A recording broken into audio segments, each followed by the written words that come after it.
Hi everyone, this is Maverick Pa, the Chemistry Guru. Now in this video, we want to discuss the suggested solution for 2021 A-Levels H2 Chemistry, Paper 1, Question 7. So let's take a look at Question 7. The table shows the structural formula and relative molecular masses of 4 compounds. So we have 4 compounds, M, N, P, and Q. The structural formulas are all given, and we notice they actually have pretty similar molecular mass, and the question is asking what is the correct order of increasing boiling point of the 4 compounds. So we're given 4 options, and later we will run them through and rank them from lowest boiling point to highest boiling point, increasing boiling point. Now, when we consider boiling point, which is a physical property, the topic tested in this question obviously will be intermolecular forces. What we have to do is we have to look at each of these compounds and deduce what is the dominant intermolecular interaction for each of these species, and from there we compare the different intermolecular forces. Now under intermolecular forces, we actually learned this idea comparing the different types of intermolecular forces. For molecules with similar size, hydrogen bond will be stronger than permanent dipole interaction, which in turn is stronger than instantaneous dipole, induced dipole interaction. Now ID-ID interaction is the forces of attraction between non-polar species. Some of us will call this instantaneous dipole, induced dipole interaction. Some of us will call this dispersion forces or van der Waals forces. But they're all essentially the same thing, the attraction between non-polar molecules. So with this in mind, what we have to do is, since the molar mass for all these species, 92, 99, 74, and 88, is pretty similar, then what we want to do is I want to determine the dominant intermolecular interaction for each of these species. Then we can compare the strength of intermolecular forces and their boiling point. So let's look at each one of them. And what I've done is I've drawn out the carbon chain as well as the important functional group so that it is easier for us to figure out what contributes to the dominant intermolecular interaction for the particular compound. Now involving M, we notice we have 3 alcohol functional groups, and if a compound has OH bond, it should be able to form hydrogen bond. So M, dominant intermolecular force, should be hydrogen bond. Now involving N, I have 2 chloro groups. The dominant intermolecular interaction for this dichloro compound should be instantaneous dipole, induced dipole interaction. Now actually C-Cl bond is polar because chlorine is more electronegative than carbon. So by right, your C-Cl bond should be polar. Cl is a partial minus charge, carbon is a partial positive charge. So some of us would think that this compound should have permanent dipole interaction. Now for this exercise, even if we conclude that compound N has permanent dipole interaction, it doesn't really affect the outcome because the rest of the species actually can form a hydrogen bond. But under organic chem, when we consider halogenal alkanes, the dominant intermolecular interaction actually is ID-ID attraction involving non-polar interaction, and the physical properties for halogenal alkane is actually closer to that of non-polar species. They are actually not very soluble in water, and comparing the boiling point for halogenal alkanes, we actually just purely look at electron cloud size, which is more closely associated to non-polar molecules.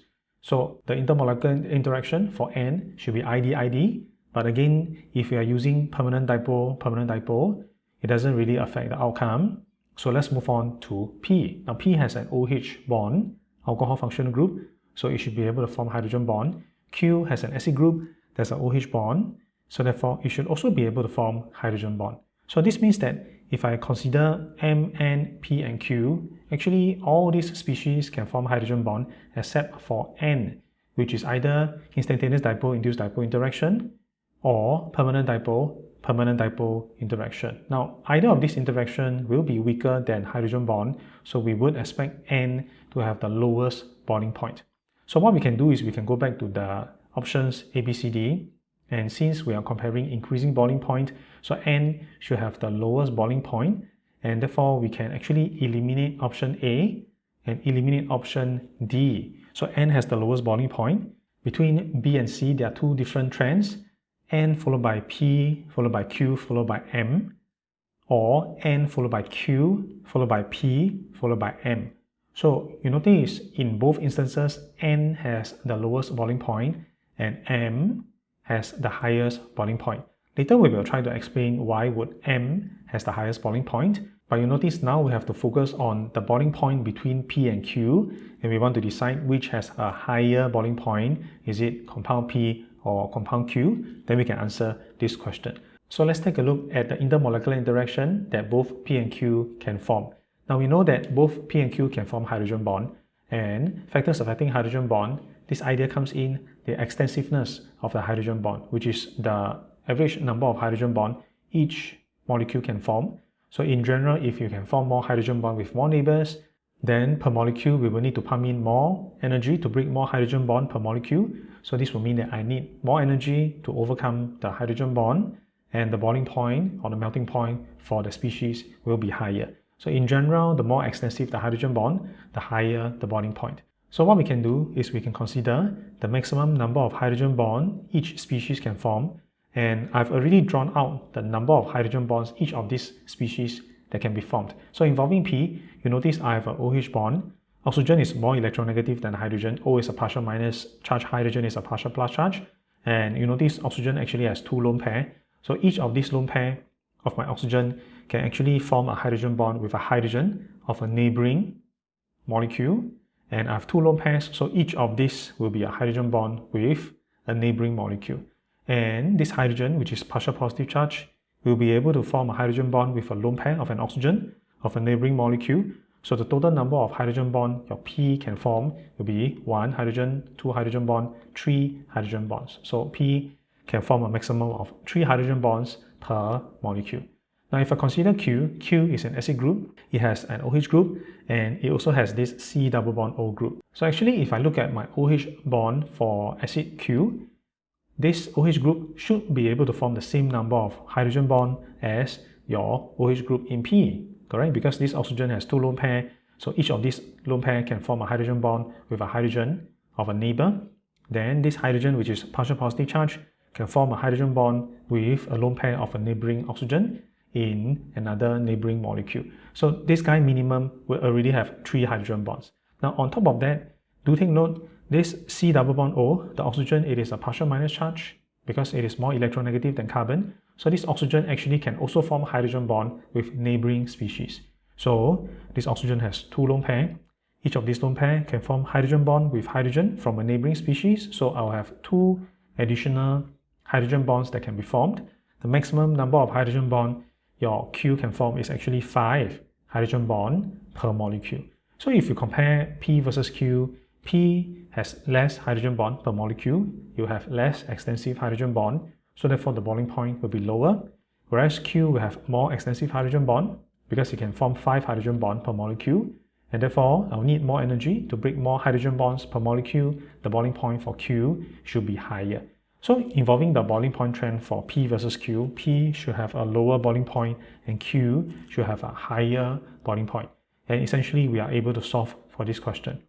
But I think before we do that, let us consider M. And the question actually tells us that M has the highest boiling point. And why is that the case? So let us try to talk about the same idea. Considering the extensiveness of the hydrogen bond, how many hydrogen bond can M form? So for each OH group, I'm able to form 3 hydrogen bonds as discussed previously. So involving M, it has altogether 3 OH groups. So it can form a total of 9 hydrogen bond per molecule, which is a lot more than Q, correct? Q actually maximum can only form 5 hydrogen bond. M can form up to 9 hydrogen bonds. M should be able to form the most extensive hydrogen bond, and therefore the boiling point is the highest.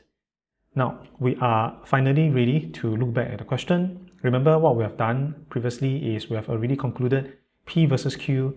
P should have a lower boiling point, Q should have a higher boiling point. So now I can look through this option between B and C. Option C is not true because Q followed by P. This means that Q has a lower boiling point than P, but it should be the other way around. We know that P has a lower boiling point than Q, so between B and C, option B will be the correct answer. Alright, so that was the discussion involving this question. If you have learned something useful from this video, please give me the thumbs up, like this video, and subscribe to my YouTube channel for more weekly video lessons. That's all for now. I'll see you next week.